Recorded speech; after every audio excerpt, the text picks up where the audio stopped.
Donc ce travail sur les faits divers est parti d'une première constatation, à savoir l'avènement de cette rubrique. Faits divers, c'est d'abord une rubrique, une dénomination d'un certain type de faits. Ces types de faits concernent soit l'intime malmené, ça peut être bien sûr des homicides, ça peut être aussi des vols, et ça peut aller jusqu'à des formes insolites ou anecdotiques, que serait la rubrique des chiens écrasés, qu'on a en général plutôt dans les journaux de province, et tandis que les autres, en tout cas, sont des faits dont on considère qu'ils ne sont rattachables à aucune catégorie plus générale, qui serait la catégorie politique, économique ou internationale. Des faits, donc, qu'on relate, mais à qui on retire d'emblée, en les classant dans cette rubrique, toute portée plus générale, autre qu'une portée spectaculaire. Ce qui m'a intéressé, c'est de voir que, donc, au début de l'émergence de cette rubrique journalistique, dans la presse, les romanciers, très vite, s'en sont ressaisis comme une forme de source de faits qui creusaient une entaille dans la morale ou dans l'ordre des choses. Je pense à Madame Bovary, bien évidemment, au Rouge et le Noir ou encore à La Petite Roque, qui, chez leurs auteurs respectifs, ont permis de repenser aussi, formellement cette fois, la nouvelle, également le roman, et de donner la transgressivité des faits dans l'ordre établi des choses, a permis aussi une restructuration du roman du XIXe siècle dans son approche psychologisante, voire même politique. On sait bien chez Stendhal que le fait divers qui arrime le roman a bien sûr une portée politique. Donc ce qui n'est pas octroyé dans la presse est octroyé par voie de roman. J'en arrive, vous allez voir, c'est très très rapide, à Grégory Villemain pour dire que c'est sans doute le deuxième fait divers. Si Kaspar Hauser, début 19e, a marqué le début d'une chronique européenne et un intérêt européen pour le fait divers, on peut dire que le dernier fait divers qui a à ce point intéressé la presse et les écrivains, ça a sans doute été le cas de Grégory Villemain. Grégory Villemain, vous le savez que Duras a écrit pour Libération, Sublime, forcément sublime, Christine V, cet article encore où elle s'intéressait au cas de Grégory Villemain. Depuis, Pierre Bourdieu, je l'ai rappelé la dernière fois déjà, mais Pierre Bourdieu a dit qu'avec l'avènement de la télévision, le fait divers faisait diversion. Donc le fait divers n'est plus considéré, chez Bourdieu en tout cas, comme transgressif, mais bien au contraire, comme racoleur peut-être, et par son côté sensationnel, en tout cas dans la façon dont il est narré, détournerait de la portée peut-être politique ou sociale ou sociétale du fait narré. C'est sans doute pourquoi, je ne veux pas dire que l'ensemble des romans qui s'inspirent de faits divers aujourd'hui, en tout cas que moins de romans que par rapport à Stendhal ou à Flaubert, moins de romans qui se consacrent aux faits divers ont une portée transgressive ou une rénovation formelle, mais que souvent ils tombent dans l'énumération de faits, voire peut-être même d'un certain voyeurisme pour certains. À l'origine de cette résidence, j'ai posé deux questions. La première, c'est tout simplement de se dire qu'on a bien dépassé le cas de la télévision chez Bourdieu et qu'on en est avec la surexposition médiatique des nouveaux médias. Je crois que ça a été compté, je ne suis pas sociologue et j'ai aucune intention de l'être, mais ça a été multiplié par 10. Le nombre de faits divers présents à la télévision dans les médias, c'est multiplié par 10. Il y a des études là-dessus, je ne vais pas me substituer à elles, mais pour dire que c'est une forme d'objectivité. Il y a une forme d'insensibilisation grandissante, parce que si on allait, on va en parler, si on rentrait dans ce qu'est un fait divers, d'un enfant jeté à la poubelle ou mis dans une machine à laver, si vraiment on se donnait la peine de rentrer dans ce regard, sans doute ne pourrions-on pas en lire un deuxième. Or, comme on sait, dès qu'on ouvre notre ordinateur, j'en ai regardé ce matin, voilà, on en a une liste non-stop, et je pense que personne d'entre vous ne fait l'économie de pouvoir lire ou de devoir les lire, ou au moins de voir le gros titre. Donc qu'on le veuille ou non, si sensible qu'on soit ou non, on a une forme d'habituation à cette extrême violence par la voie des gros titres. Deuxième constatation empirique, ce sont que les faits divers, beaucoup de faits sont traités comme des faits divers, cette fois-ci je parle du traitement du fait, sont traités à la manière de faits divers par voie de gros titres, par dénomination sensationnelle, des faits qui en fait ne le seraient pas. Et c'est ce que j'ai choisi d'appeler la fait-diversification de la langue, et peut-être même une fait-diversification des esprits, n'allons pas trop loin. Et donc l'idée qu'on traite de façon anodine, ou peut-être même un peu drôle, ou au contraire scabreuse, des faits qui ont évidemment une portée sociétale. Ce matin, quelqu'un, l'enfant d'une femme qui a été tuée par exemple, a mis sur un mur dans la nuit: ceci n'est pas un fait divers, il est l'enfant d'une des femmes tuées, et c'est dans un mur de Paris, j'ai pas eu le temps encore, parce que j'ai regardé ça juste avant sur mon téléphone, refusant que ça soit un fait divers. Donc cette fois-ci, on est à l'inverse de l'idée transgressive de début 19e, on a plutôt un mouvement qui voudrait dire nous ne sommes pas un fait divers, que le fait divers, retirer que le fait divers aurait perdu toute transgressivité, serait au contraire quelque chose d'assez racolant. Donc, je tiens à garder les deux faits divers comme entaille dans l'ordre des choses, comme petit bout de la lorgnette qui ouvre vers le grand bout de la lorgnette, qu'il ne faut peut-être pas lui retirer. Deuxième chose, une attitude critique quand même vis-à-vis de ça. La question, c'est quelle est la place des poètes? Très longtemps, les romanciers sont les seuls à s'être saisis des faits divers. Et il y a très très peu de poètes qui s'en sont approchés. Pourquoi? Est-ce que c'est parce que je ne vais pas répondre moi à la question, c'est bien pour ça que j'invite du monde à me rejoindre. Bien évidemment, c'est aussi parce que ça pose la question du réel, et d'un réel en général, qui peut être un réel choquant ou un réel traumatisant. Je ne vais pas parler de mes livres, parce que je suis ici pour parler de ceux de Christophe, mais je vais quand même les lire pour que vous citez les titres, comme Caroline l'a dit, à savoir que à partir de La Cité dolente en 2015, je me suis intéressée à ce lien entre poésie et faits divers, dans la forme même, dans le renouveau même de la forme poétique ou du récit poétique, que le récit poétique pouvait approcher de très près et poser des questions, et formelles et de fond, à cette question du fait divers. C'était le cas dans La Cité dolente, c'est le cas dans Caspar de Pierre, consacré au premier fait divers européen, qui est Caspar Hauser, que j'ai choisi de ne pas traiter par la voie de l'idéalisation poétique, et ce qui était peut-être le cas dans l'histoire poétique. Et puis Les Cœurs caverneux, où j'essaie de consacrer à la musique de nos espaces vides, de nos cavernes, et où on est rempli, comblé au sens de comblé dans le sens du bonheur factice, comblé aussi dans l'idée qu'on comble nos trous, qu'on nous ensevelit, notamment de faits divers. Pour m'accompagner là-dedans, parce que j'ai constaté que que j'étais bien sûr pas la seule, et que plusieurs poètes s'approchent extrêmement près de ce qui pourrait aller vers le fait divers ou de ce qui était un fait divers avéré. Pour cela, il y aura dans les prochaines séances 3 auteurs et poètes, Frank Smith, Arnaud Bertina et Marie de Quatre-Barbes, qui ont choisi d'appuyer leur récit sur, puisque en l'occurrence ce sont des récits poétiques, sur des faits divers avérés. Ça va en général d'homicide. Dans le cas de Voguet et de Marie de Quatre-Barbes, dans Voguet, c'est un jeune noir américain, adepte du voguing, qui avait été assassiné. J'ai choisi dans les 3 premières séances d'inviter des écrivains, en l'occurrence des poètes, qui ont frôlé, en tout cas c'est moi qui le définis ainsi, puisque eux-mêmes le diront, en l'occurrence Christophe aujourd'hui, qui, à mes yeux, frôlait de très près ce qui aurait pu se sédimenter dans une rhétorique du fait divers, mais qui a gardé un autre mouvement, mais qui reste sur l'arête entre le fait monstrueux ou le fait intimement traumatisant, et ils en font autre chose. Cette autre chose, à mes yeux, renouvelle aussi l'écriture poétique.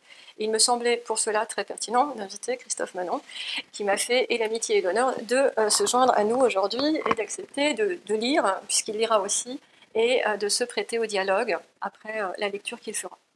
Christophe, je ne vais pas te présenter longuement, en dire quelques faits. Enfin, la lecture, pourquoi, à mes yeux, tu es plus que légitime ici, c'est que ton œuvre, alors Extrême et lumineux, paru chez Verdier en 2015, ou encore Au nord du futur, paru chez Nous, des œuvres dont il ne parlera pas aujourd'hui ou dont il ne lira pas des extraits aujourd'hui, sont des œuvres qui vont corps à corps systématiquement avec la souffrance individuelle, et qui, à un moment, connaissent une entaille ou une ouverture, au sens vraiment de Rilke, au sens de Das Offene, où à un moment quelque chose bascule et fait signe vers le chant.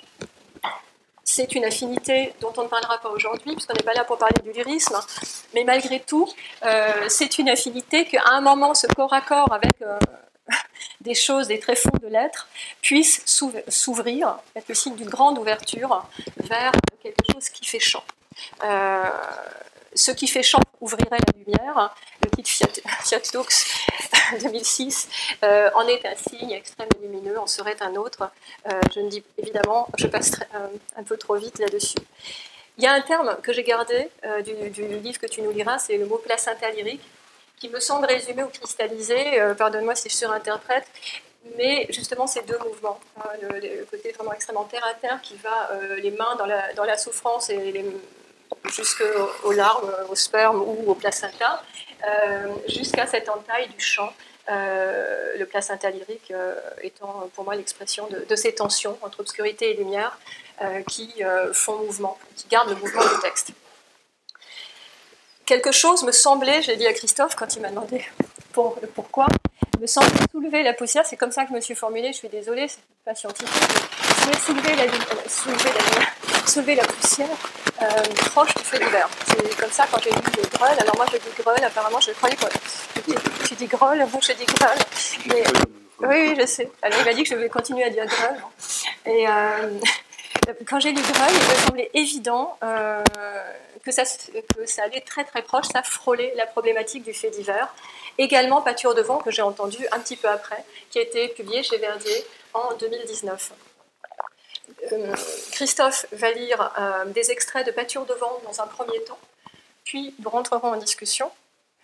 Après quoi, Christophe lira des extraits de Greul, après quoi nous réentrerons en discussion, quitte à l'ouvrir.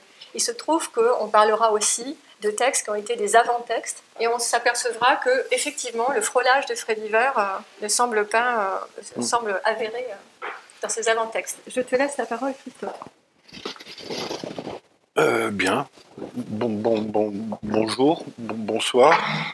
Merci Laure pour ton invitation. Merci à Caroline qui est partie. Elle va revenir, je pense. Hein. Si je l'ai fait fuir déjà comme ça, c'est bien. Et merci bien sûr à vous de votre présence. Oui, donc je vais lire. Je vais lire quelques extraits de Pâture de vent. Ou peut-être était-ce la nuit, une nuit très sombre et sans étoiles pour la rendre éternelle. L'univers n'était que désordre, bourrasque, rafale et confusion, et semblait se mouvoir au-dessus d'un abîme infini. Les sphères évoluaient aveuglément dans le vaste chaudron des galaxies et menaçaient d'interrompre à tout moment la course des siècles et de précipiter la chute des équilibres cosmiques.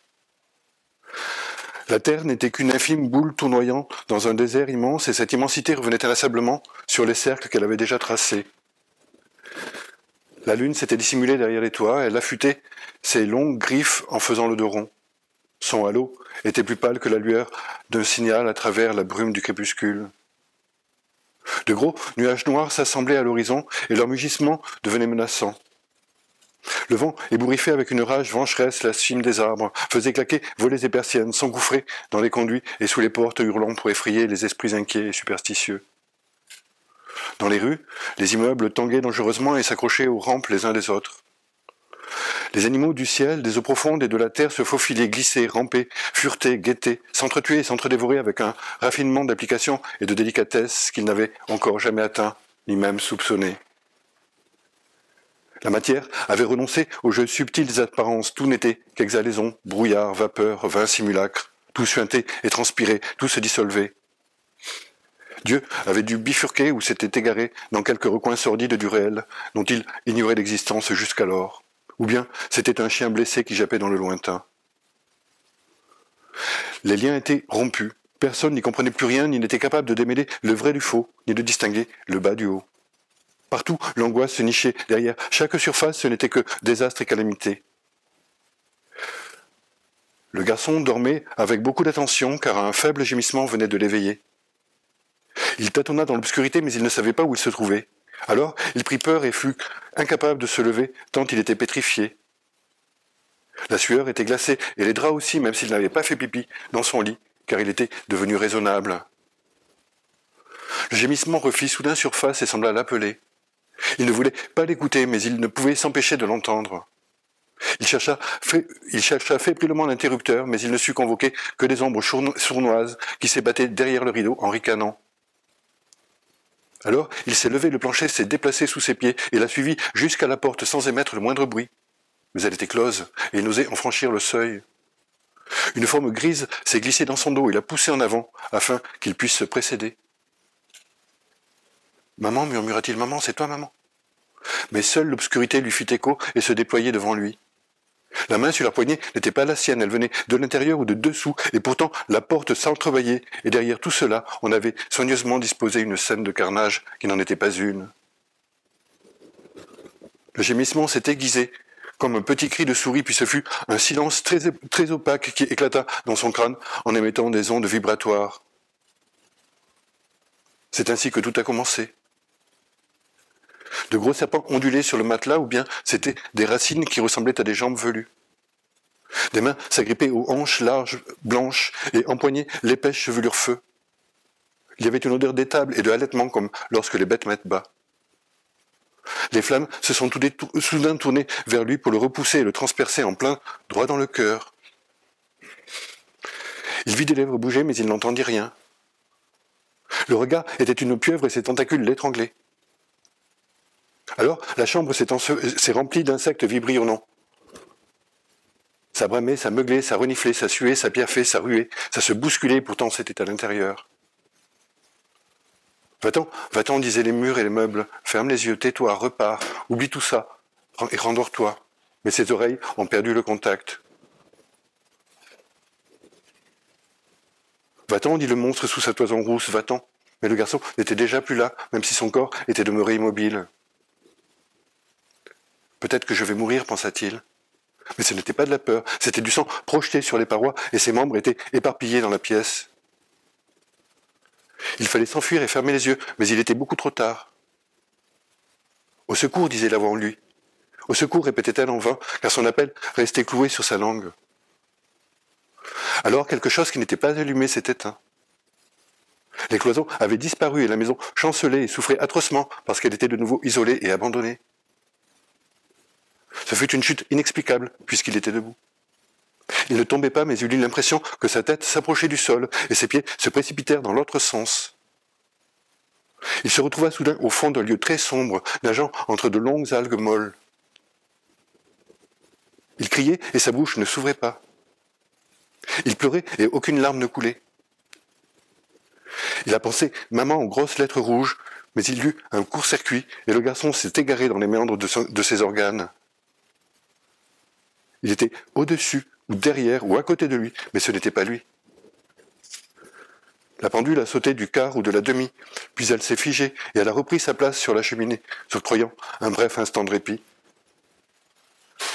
De nouveau, le temps s'écoulait, le sang battait de nouveau dans les tempes du garçon et l'assourdissait. Puis le lapin s'est jeté dans ses bras pour le consoler. Ce n'était pas son jeune frère, ce ne pouvait pas être lui, puisqu'il n'existait pas encore et qu'il devait mourir avant sa naissance. Ceci était déjà écrit. Oh, comme c'est rouge, a-t-il pensé ensuite, comme c'est rouge et combien ça scintille.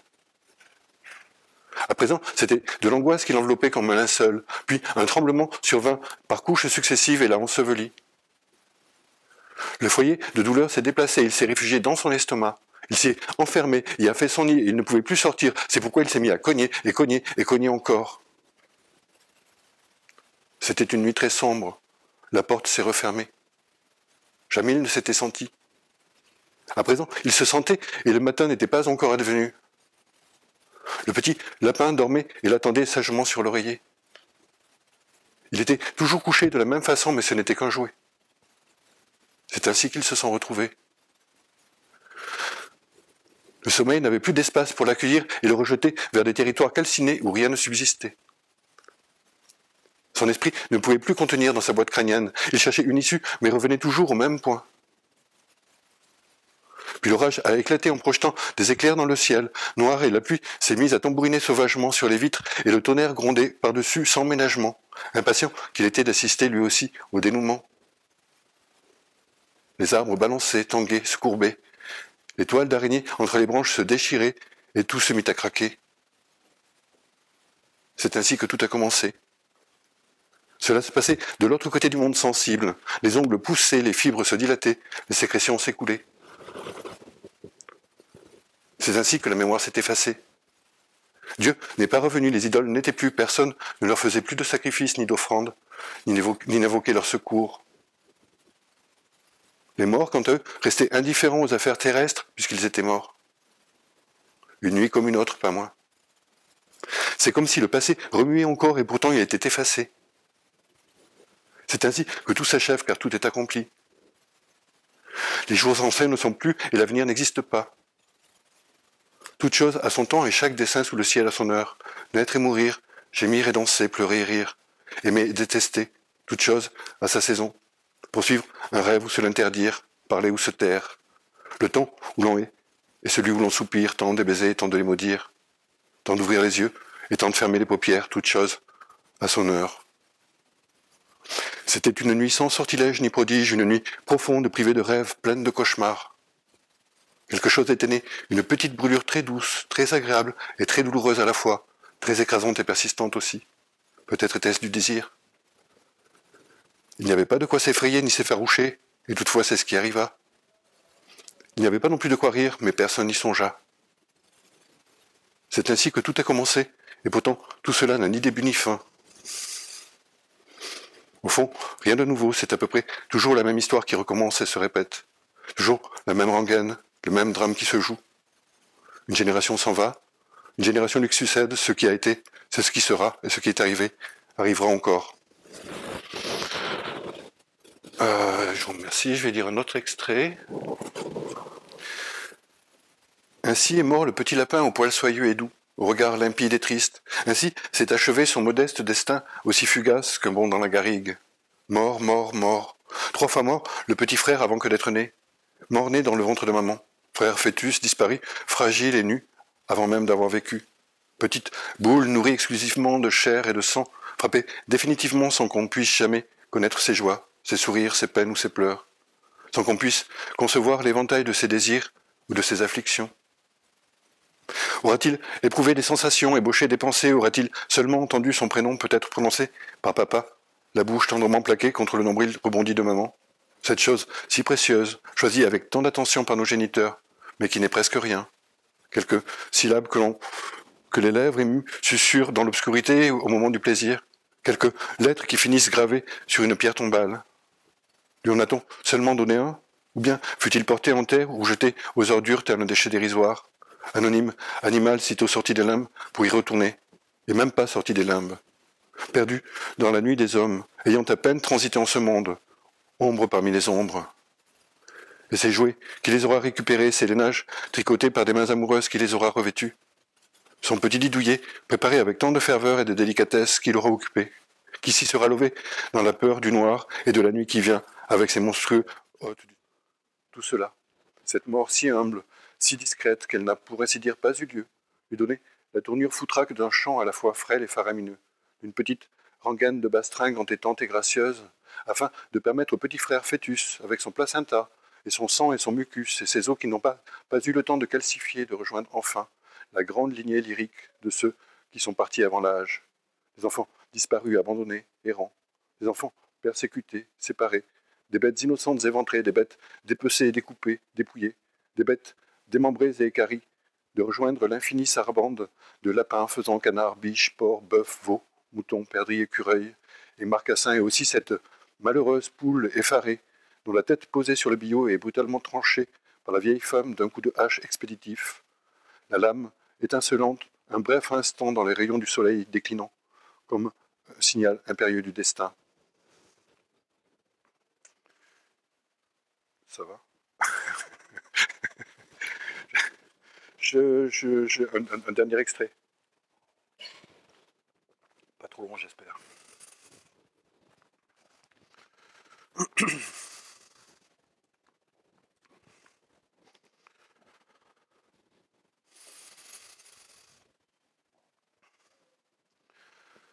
À l'autre bout du monde, un animal se jette sur un autre pour le dévorer dans la poussière aveuglante du soleil, puis le rôle s'inverse et la proie devient le prédateur. Au même moment, dans une étable du hameau, parmi les génisses assoupis et repus de rêves latescents dont les formules énigmatiques flottent au-dessus des effluves de purin, une vache vèle en poussant de profonds mugissements.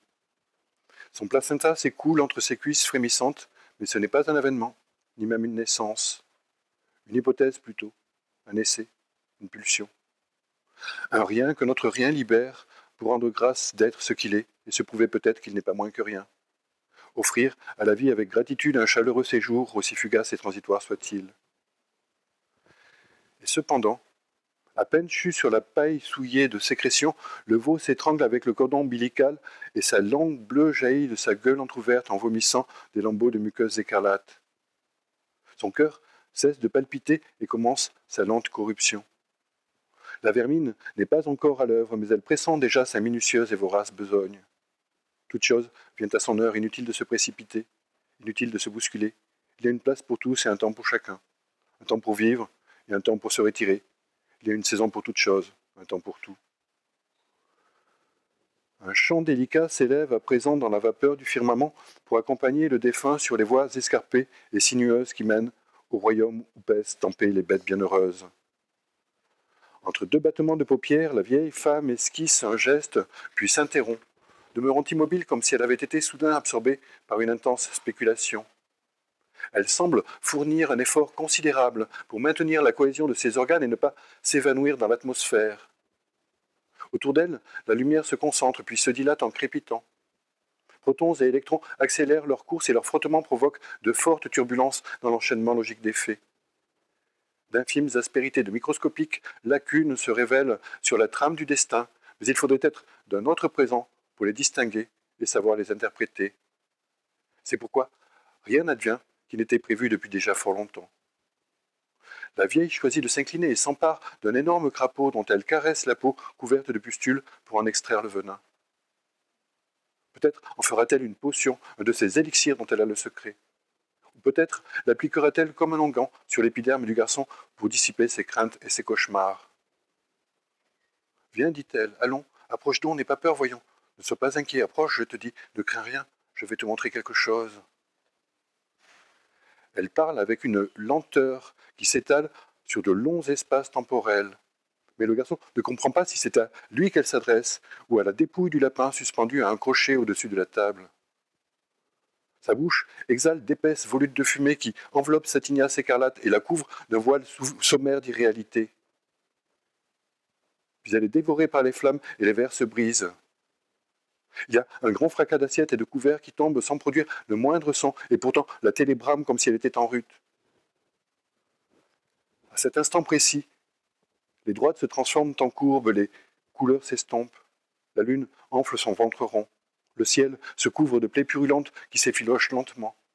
De petits rongeurs nocturnes commencent leur maraude, tandis qu'un hibou en chasse lance aux sphères lointaines un ululement plaintif. Un chat sauvage sort de sa tanière et s'éloigne par bonds feutrés à travers les fourrés. Le vent crache des bourrasques rageuses qui ébouriffent les pins majestueux.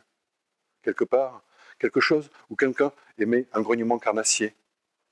Des pas précipités résonnent dans la cour, mais ce n'est pas une fuite. Alors, le vieux se retourne, ses bras et ses jambes s'allongent, et c'est une araignée qui déploie ses grosses pattes velues sur le plancher. Le garçon prend peur et tente de s'enfuir, mais ses pieds s'enfoncent dans le sol, et les mouvements emmêlés de ses bras tissent dans l'air des filets transparents, tandis qu'un demi-globe phosphorescent se balance à l'intérieur de son crâne. Derrière les rideaux, des yeux l'épient, attendant le moment favorable pour lui bondir dessus et poignarder son angoisse. Nul ne sait ce qu'il résultera de cette entreprise désespérée. Peut-être y aura-t-il un soubresaut du temps, une vague tentative des puissances cosmiques pour suspendre l'action. Mais rien n'est moins certain. Merci.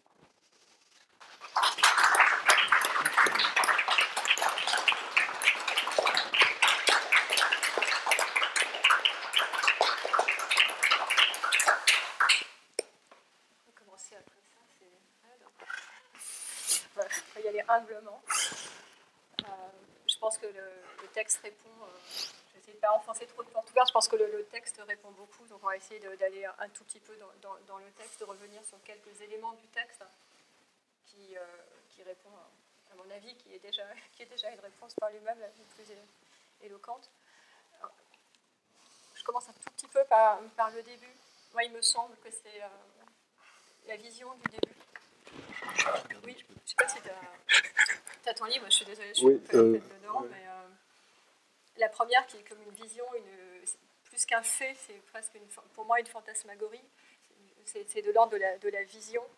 On avait évoqué dans la fois d'avant avec François Borde de façon très très différente que le fait divers posait la question du regard, à savoir la complaisance aussi qu'on a vis-à-vis du fait divers. C'est une question d'un regard, mais on ne rentre jamais fondamentalement dans la perspective. Il y a une forme de jouissance, plus ou moins selon la personne, qui regarde, mais il y a pratiquement jamais l'adéquation d'être dans la vue subjective, hein, comme en film, hein, la vue subjective de la personne qui est confrontée à la violence. Sinon, on ne pourrait pas tenir.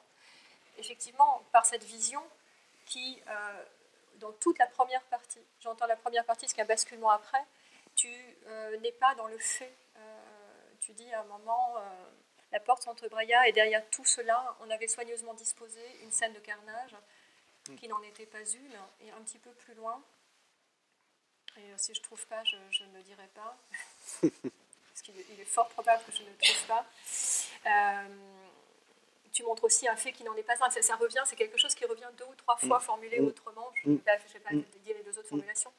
Mais si tu dis un fait qui n'en est pas un ou un carnage qui n'en est pas un, c'est donc dans l'énoncé de la violence, la vision, l'hallucination peut dire peut-être beaucoup plus que le fait, ou que peut-être que le roman qui serait plus à ras du fait, si je puis dire. C'est peut-être ma conception du roman qu'il faut revoir, mais ça te permet cet arrêt du temps dans une vision.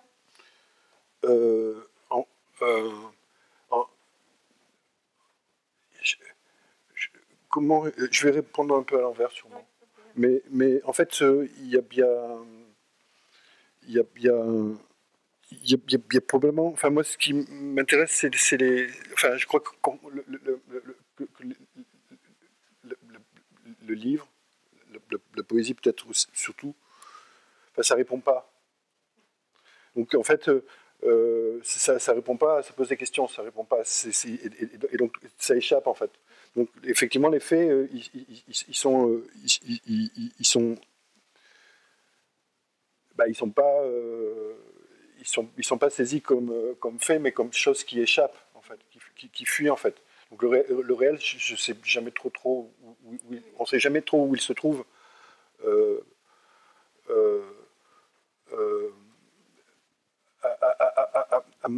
Après, il y a quelque chose, effectivement, tu parlais de fantasmagorie.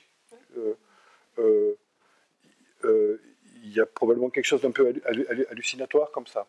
Mais effectivement, il y a des images, pour rester sur la question du fait divers, il y a des... D'abord, je ne sais pas trop si on comprend dans quoi on se trouve dans les parties que j'ai lues là. Je ne sais pas trop si on se rend compte, enfin, si on comprend quelle est la scène que j'essaie de décrire, mais peu importe, en fait, ça m'a... Ouais, ça comme un avant-fait. Il y a quand même un moment où tu frôles de plus près, tu dis de façon un peu plus proche. C'est-à-dire qu'après, au début, on a l'impression que c'est un avant... on comprend que ce qui est une fantasmagorie est quand même à un moment... C'est une scène de stupeur d'enfance, en fait. Voilà. C'est une scène de stupeur d'enfance, toute bête quand on ouvre une porte et qu'on ne doit pas voir quelque chose. Donc après, forcément, le réel échappe, forcément. C'est-à-dire parce qu'en fait, il y a un comment dire, c'est pas qu'il échappe, en fait, c'est qu'il il s'écroule, il prend une autre... Donc j'ai perdu totalement le fil. C'est ça, en fait.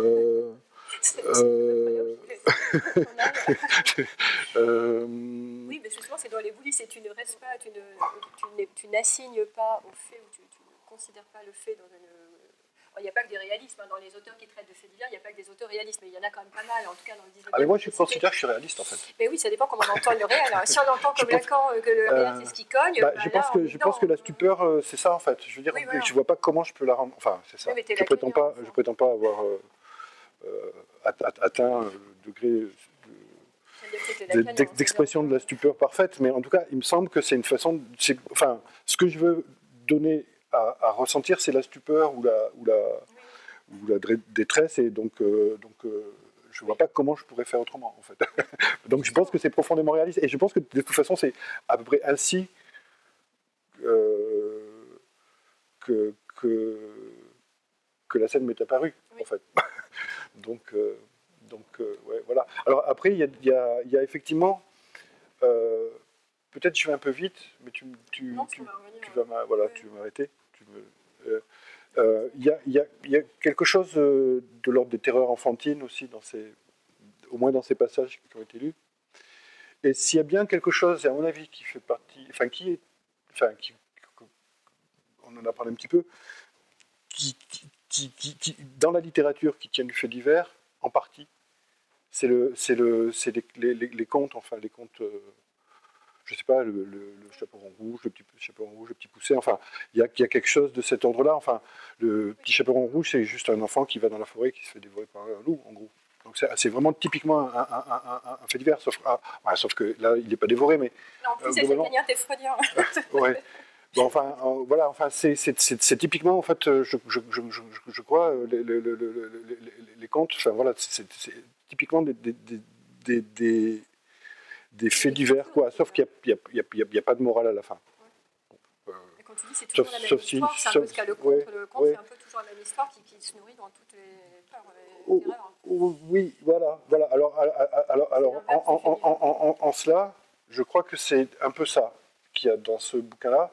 C'est une sorte de conte comme ça où apparaissent tout un tas de monstruosités, de choses comme ça. Le conte, c'est tout ce que pourrait être les frayeurs et les faits divers précis. On a une chose plus abstraite, et le fait divers, c'est la terreur concrète, anonyme, d'une personne X qui ouvre vers toutes les peurs possibles. Donc c'est un miroir.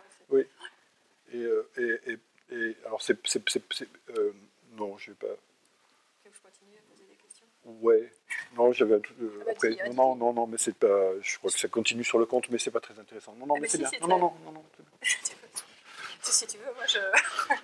Bon, après c'est la fameuse grande ligne lyrique. Hein, c'est pas comme je disais, ça va pas dans cette résidence, mais ça m'intéresse quand même. On va en profiter quand même. Cette idée dans le premier, dans ce regard de l'enfant qui aperçoit ce qu'il ne doit pas apercevoir, dans cette terreur énoncée, dans cette vision fantasmagorique, comme tu veux, tu nommes la grande lignée lyrique. Et puis après, dans le deuxième extrait que tu as lu plus tardivement dans le texte, sur la mort du veau qui s'étrangle dans le cordon ombilical, une espèce de déclinaison en plus petit, puis après tu as le moment de l'arme blanche sur le cou du lapin. C'est plein de crimes en fait. Hein. Ouais.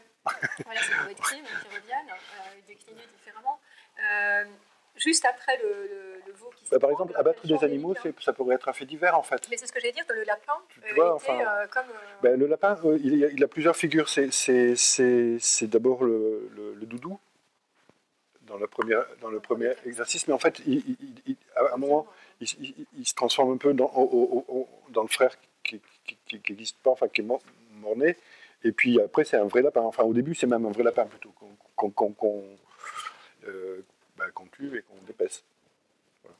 Voilà. En fait ça c'est un fait divers. Oui, mais j'ai pensé en dépecer un lapin. Oui, c'est ce qui pourrait. Et ton chant délicat, c'est toujours là qu'arrive. Donc dans le premier, au moment où le petit frère, dans son utérus, voilà, qu'on aurait pu jeter, la grande lignée lyrique arrive là, et après un chant s'élève. Donc ça, les passages en italique dans le texte sont des passages volontairement lyriques, que tu nommes comme ça, je pense. Oui. Voilà.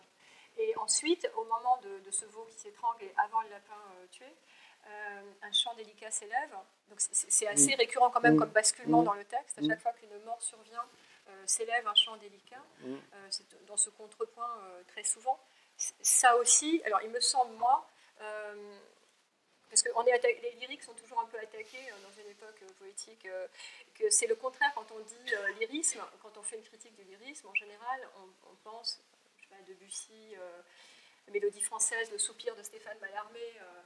Bon. Et c'est le mouvement inverse, c'est-à-dire que chez toi, le jeu bascule. Donc là, c'est pas un épanchement du moi lyrique, ce qu'on critique du lyrisme, puisqu'on critique du fait que ce soit un subjectivisme qui s'épanche dans sa peine.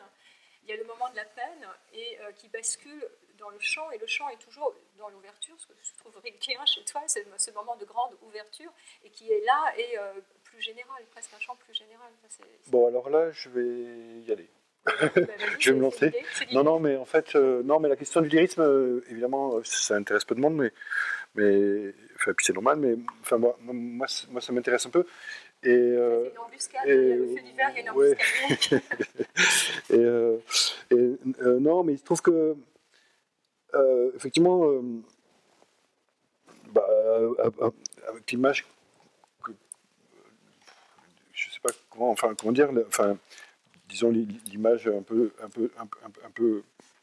vite faite comme ça du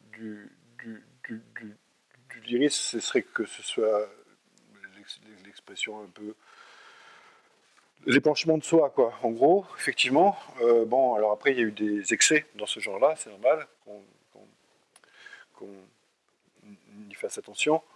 Maintenant, pour moi, ce que je considère comme lyrisme, c'est simplement euh, euh,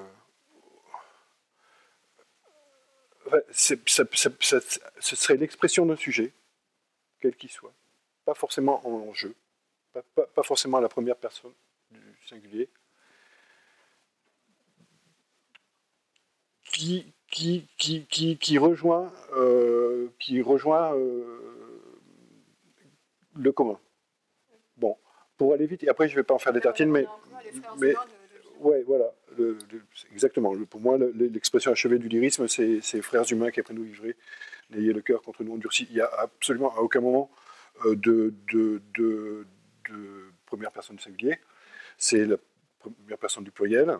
Et à mon avis, le vrai sujet lyrique, c'est là. Et c'est une adresse. Ça s'adresse à nos semblables, en fait. Voilà ce que c'est pour moi le lyrisme, c'est une adresse à mes semblables, ou à nos semblables. Et j'ai perdu le fil parce que j'avais autre chose qui me semblait important, mais voilà, c'est l'expression du commun.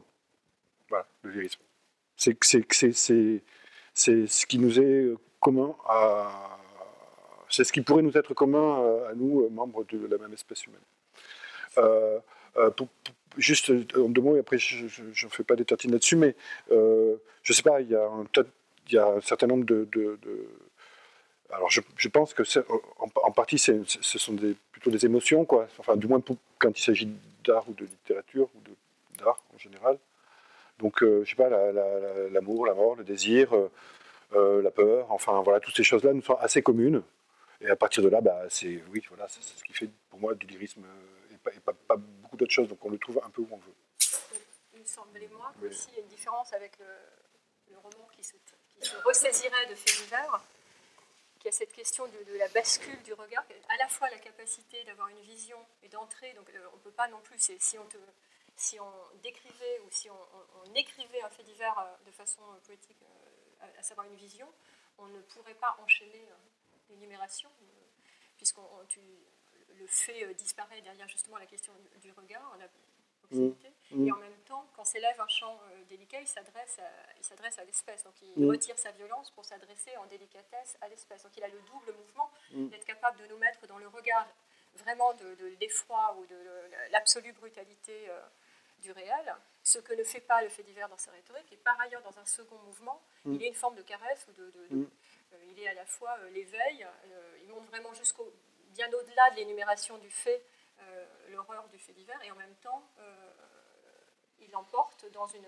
capacité de douceur, de chant délicat. Il s'adresse à l'espèce, en fait. C'est tout ce que ne fait pas... le fait divers narré demande à ce qu'on s'identifie avec une forme de jouissance le fait divers narré, c'est pas de la littérature, alors c'est normal, mais en fait, alors je ne sais pas si je fais de la littérature, mais du moins j'essaye. Et ce que je veux dire, c'est que un très joli chat, il est magnifique. Ce qui me semble enfin, une des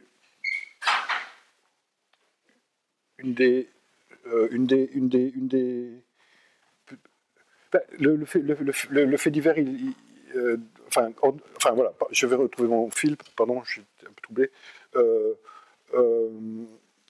Bon, la littérature, c'est une de ses raisons d'être, peut-être, d'adoucir le monde. Enfin, on peut le décrire de façon.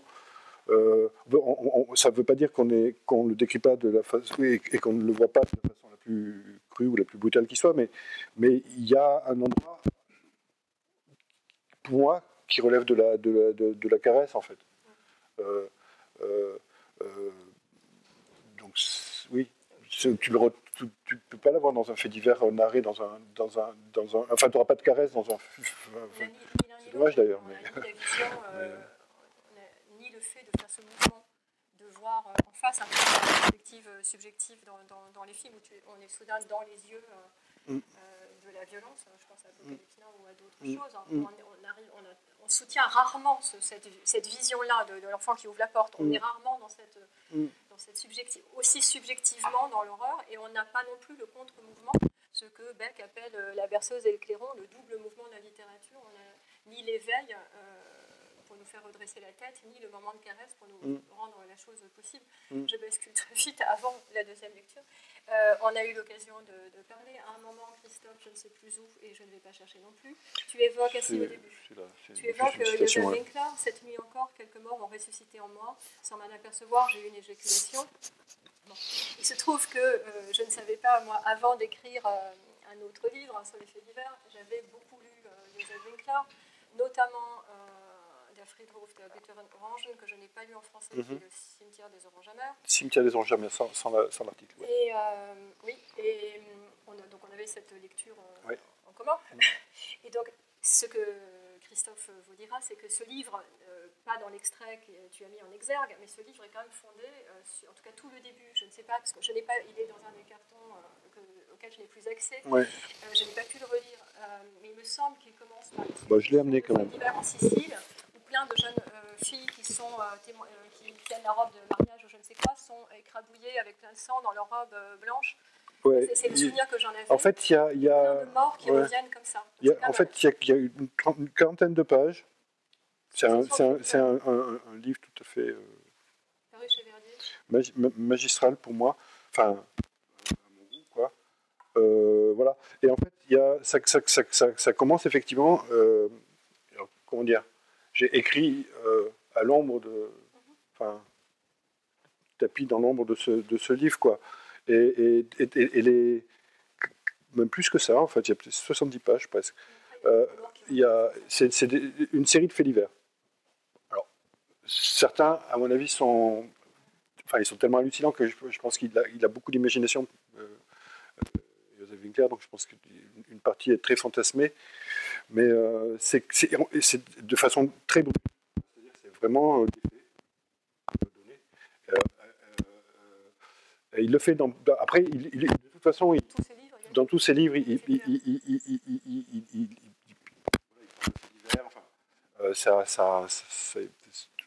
tout son imaginaire fonctionne avec ça. On pourrait aussi, voilà. Alors, dans cette impression, moi, initialement, c'est en lisant ce livre que j'avais décidé de t'inviter.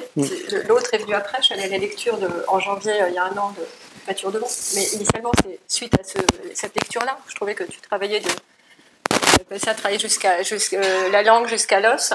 À savoir, il y avait une telle réduction, ce qui est quasiment le mouvement inverse de l'autre. Toujours dans mon obsession de ce que pourrait la poésie par rapport au roman. Dans une conception, je suis d'accord, peut-être, je ne parle pas des récits poétiques, je parle vraiment du roman, qui n'a ni ce mouvement de vision, de fantasmagorie, et d'autre côté de caresse lyrique, ni cette réduction jusqu'à l'os de la langue. Et en parlant de ça, tu me dis, ce que j'aurais sans doute dû deviner, que je n'avais pas du tout deviné, mais moi j'avais lu, à savoir que l'un des deux textes qui peut-être donné envie d'écrire, en tout cas qui était là quand tu écrivais, ce sont les nouvelles en 3 lignes de Félix Fénéon, publiées par l'époque pour un journal, Le Matin, entre 1903 et 1906, qui sont ici aussi. Qui sont, tu vas en parler tout de suite, quelqu'un qui écrivait des dépêches et qui les a réduites, et il y en a énormément, qui les réduisait à un point où ça tourne de façon alors très, très rythmique, très prosodique aussi, et où ça tourne jusqu'au dérisoire, ou au contraire jusqu'au politique. Ça va politiser quelque chose qui n'est pas du tout, en réduisant très vite des suicides au travail, je ne sais quoi, ou alors au contraire, ça va rendre anecdotique quelque chose qui pouvait être présenté comme un fait divers avec une autre portée. Alors moi, c'est cette idée du ton neutre, je te repasse très vite la parole. Je cite un critique, Jean-Yves Joannet, qui dit que chacun de ces poèmes en 3 lignes sont autant de romans elliptiques Ce à quoi je dis non, avant de leur donner la parole, ce qui me semble aberrant, parce que pour moi, justement, c'est ce qui définit le fait que ça s'approche de la poésie. Ce ne sont pas des romans elliptiques. C'est peut-être justement cette hyper-réduction qui fait que ce qui se passe dans la langue, qui va gratter l'horreur jusqu'à l'os de la langue. Cette réduction-là me semble justement pas romanesque. Elle me semble justement pas remplir le trou de faire vivre ou de chair vivante, mais au contraire, dans cette hyper-réduction qui prête éventuellement à sourire dans une chute au sens propre, parce que on va voir que c'est un autre. Et toi, cette hyper-réduction, c'est quelque chose qui t'a fait écrire ou tu étais déjà en train d'écrire quand tu l'as relu Non, enfin, en fait, j'avais ça en arrière-fond comme ça, parce que en fait, c'est d'abord. Donc il y a effectivement une hyper-réduction, il y a une hyper-stylisation, mais je vais en lire un ou deux ou trois si vous êtes d'accord, qui était un être éminemment sympathique. Dormir en wagon fut mortel à monsieur Émile Moutin, de Marseille. Il était appuyé contre la portière, elle s'ouvrit, il tomba. Très efficace. Mais c'est tout l'art de la... Encore un ou deux. Il y en a un, Madame Fournier, Monsieur Voisin, Monsieur Septeuil se sont pendus, Neurasthénie, cancer, chômage. Enfin, ouais, c'est ça. Oui, il y a quelque chose aussi de très politique. Encore un ou deux. Celui-là, je l'aime bien. Trop de laudanum ne valut que des coliques à l'architecte Godefroy de Boulogne. Soit, il se noirait, mais on le repêcha. Bon, voilà, je vais pas... ouais, non, c'est bon, on s'arrête là. Ouais. Toujours dans l'idée de poésie par rapport au roman. Dans un cas, dans le premier, tu allais dans l'augmentation, en tout cas, même si c'est dans l'infra, mais dans quelque chose qu'on ne peut pas lire à la lecture, évidemment, d'un fait divers. Dans celui-ci, c'est l'hyper-réduction, c'est plus réduit que la narration d'un fait divers. Ce qui me pousse à dire une chose, non, c'est pour un. Donc, je passe à un deuxième livre dont tu m'as dit qu'il avait. C'est un virage un peu rapide, mais bon. Un deuxième livre, celui de Daniel Harms, Incident, dont tu m'as dit qu'il avait aussi été là comme linéament du texte, qui est aussi une réduction, mais cette fois-ci sous forme de petites histoires quand même, parce qu'il y a quand même un cadre, même si elles sont absurdes. Il envoie dans les la rationalité, mais il y a quand même une narration. Et Harms disait. Que dans ces histoires, elles étaient sauvées lettres par un retour. Alors, je suis désolée, moi, sauver lettres par un retour de langue, pour moi, c'est ce qu'est la poésie par rapport à la prose, à savoir que c'est pas le statut réel. C'est pour ça que, justement, c'est pour ça que la poésie peut se reproduire de faits divers ou de faits monstrueux, c'est que la poésie ne fuit pas le réel, bien au contraire. En revanche, le statut du fait n'est pas le même. On l'a vu dans le premier, tu peux éluder un fait. Dans le deuxième, on peut le réduire jusqu'à l'os. Mais ce qui se passe dans la langue, beaucoup plus quand même dans la poésie, même sous forme de récit, que dans le roman. Et sauver l'être par un retour de langue, cette fois-ci, ça ne serait pas d'une façon lyrique, mais avec de l'humour en coin. Est-ce que c'est ça que pourrait la poésie passe au fait de un retour de langue Est-ce que c'est ce que tu aurais fait dans Greux, là? Oui. Merci de l'avoir fait. Oui, le Gogol, dans l'absurdité, comme ça, c'est comme s'il condensait le nez de Gogol en 4 lignes. C'est un peu aussi de la concentration. Concentration. Voilà, je fais pas un cours dessus et j'en lis juste 2. Par excès de curiosité, une vieille bascula par la fenêtre, tomba et s'écrasa. Par la fenêtre. Pardon. Les vieilles qui tombent. On avait deviné, hein. Tomba et s'écrasa. Une autre vieille, celle qui s'était écrasée, mais son excès de curiosité la fit elle aussi basculer par la fenêtre. Elle tomba et s'écrasa. Puis une troisième vieille bascula par la fenêtre, puis une quatrième, puis une cinquième. Quand la 6e vieille eut basculé, j'en eus assez de les regarder et je m'en allai au marché Meltevski, où, dit-on, on avait offert un châle tricoté à un aveugle. Et un tout petit dernier, si vous permettez, parce que vraiment...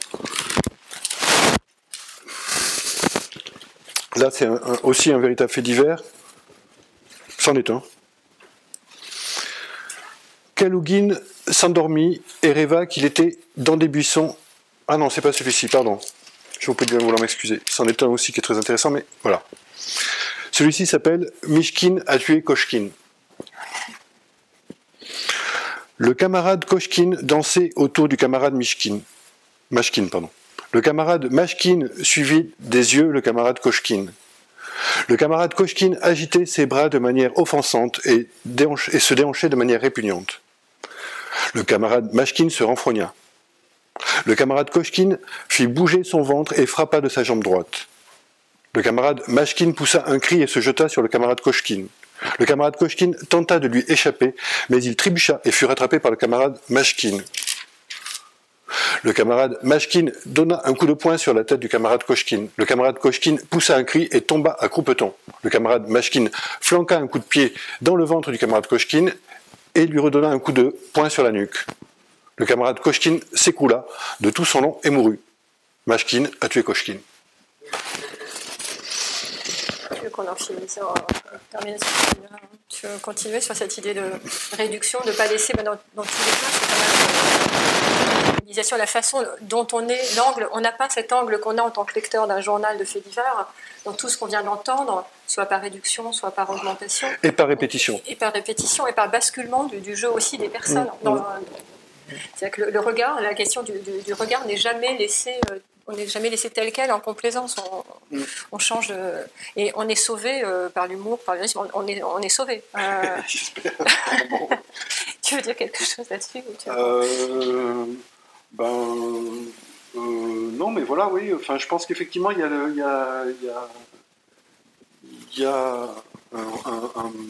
c'est un simple décalage. C'est comme si c'était juste à côté c'est comme si c'était juste à côté, quoi.